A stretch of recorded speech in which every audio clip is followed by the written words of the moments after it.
বিগত আওয়ামী লীগ সরকারের আমলে ২০০৯ থেকে ২০২৩ সালের মধ্যে ২৩,৪০০ কোটি ডলার বিদেশে পাচার হয়েছে।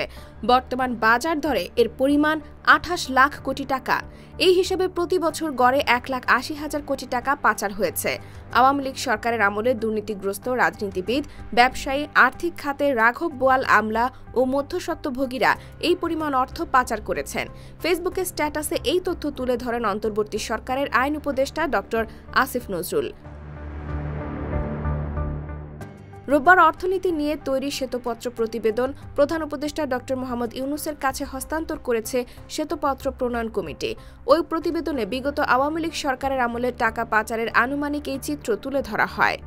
গ্লোবাল ফাইন্যান্সিয়াল ইন্টিগ্রিটি রিপোর্টস এবং কিছু নির্দিষ্ট পূর্বানুমানের ভিত্তিতে টাকা পাচারের হিসেব করেছে শ্বেতপত্র প্রণয়ন কমিটি। শ্বেতপত্র প্রতিবেদনে বলা হয়েছে, গত কয়েক বছরে অর্থ পাচার বাংলাদেশে উদ্বেগজনক হারে বৃদ্ধি পেয়েছে।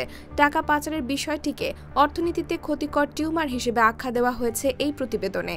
এতে বলা হয়েছে, বিগত সরকারের আমলে অর্থনীতি ও সম্পদের বড় অংশ এই ক্ষতিকর টিউমার চুষে নেয়। শ্বেতপত্র প্রণয়ন কমিটি মনে করে, প্রতি বছর মোট জিডিপির ৩.৪% পরিমাণ অর্থ পাচার হয়েছে। টাকা পাচারের বিষয়টিকে অর্থনীতিতে ক্ষতিকর টিউমার হিসেবে আখ্যা দেওয়া হয়েছে এই প্রতিবেদনে। যুক্তরাষ্ট্র, যুক্তরাজ্য, কানাডা, সংযুক্ত আরব আমিরাত, হংকং, মালয়েশিয়া, সিঙ্গাপুর, ভারত সহ করের অভয়ারণ্য নামে পরিচিত ছোট ছোট দেশে বাংলাদেশ থেকে টাকা পাচার হয়েছে। মূলত বাড়ি কিনে এবং ব্যবসায় বিনিয়োগ করে টাকা পাচার করা হয়। IBTV USA, New York।